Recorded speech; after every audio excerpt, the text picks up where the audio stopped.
slowly worked his way up. Obviously, these guys are a little quicker. Get a look here and see Harrison Burton, a little bit of contact from Taylor Gray. He's along for the ride now, just sitting here. And these guys behind, the way the spotter situation is, happens so quick. So many blind spots around the track. As 3-1 is take a look at Sam Mayer down into 6A. Oh, just loses the rear, overcooked it. Gets into the barrier, stops. Now it's an awkward position. Oh, we've got Zilich around. Wow, it worked his way to the top 5, and he's got damage. Big contact there for the one car. I was just going to say, never finished outside the top 5 in the S's. On the road. That could be our first victim of the tires. I think if we get another shot at this, he had some help. We get the replay. A lot of damage on that car. I was just going to say, if he could just get a late caution here, he had a shot at it.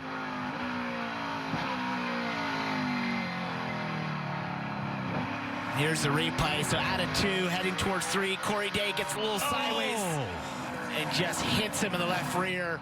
That's twice Corey's misjudged that. Yeah. In a similar section of the racetrack. See, Connor's going to get to his outside of 2.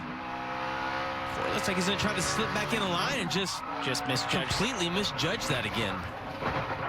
Man, that's a fast section of the track to get spun around. Keep rolling. You're good. Leave it on fire. What a day. And, you know, I'll say about Corey Day, he does a great job. He puts himself in good positions. He has a lot of speed.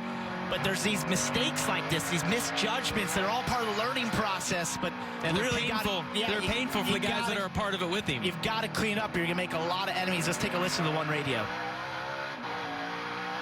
Corey Day is a hack. Absolute hack. Well, that wasn't that. Yeah, I would say that. We're with you, Connor. It's frustrating when you're on the receiving end of that, but as you said, Parker, it's part of learning, and he just needs to slow down just a little bit, right? Yeah. Like it doesn't have to be a big difference. You've had an epic day. We've praised the position that he's put himself in, but you can't. He had the same issue last week at Atlanta, and you can't continue to do it every week. You can have one of those every 5 or 6 races, but you can't have it weekly. It will come back to haunt you, and great days like this will get taken away. Jesse Love and him have a lot of contact out of turn 1. Love up to 4th. Day falls back to 5th. Brent Cruz is now in the 6th position. He's having a strong finish in his debut. Allgaier hanging on right here on a little bit older tires than these guys, but he's had quite a day. And I think to be in the position he is after everything that he's went through, up and down. pretty solid after what he's been through. All of that, and we're coming back to the white flag for Shane Van Gisbergen.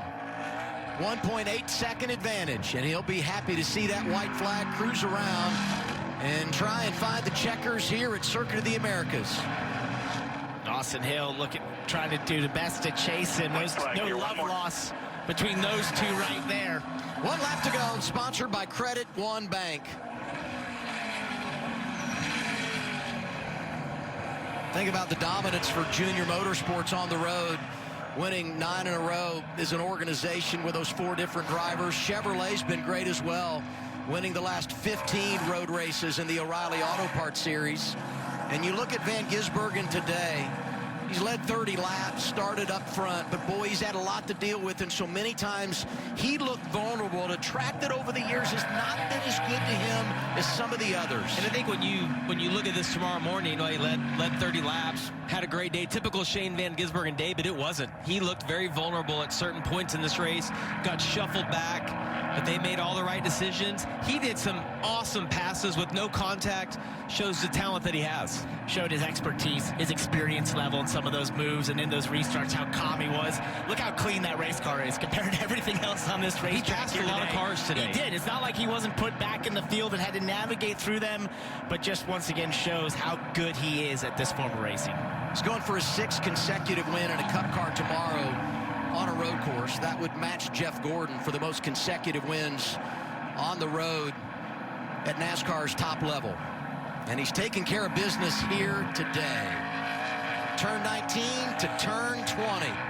He'll make the left-hander and see that checkered flag. From Auckland, New Zealand, king of of the road. Shane Van Gisbergen wins it at Circuit of the Americas. Big drift off the final corner. That's classic SVG stuff. If you grew up watching him in supercars, he used to do that often to celebrate his wins. That's pretty cool. Third runner-up finish at COTA for Austin Hill, who continues to impress at this place. Sammy Smith comes home third, his second top 5.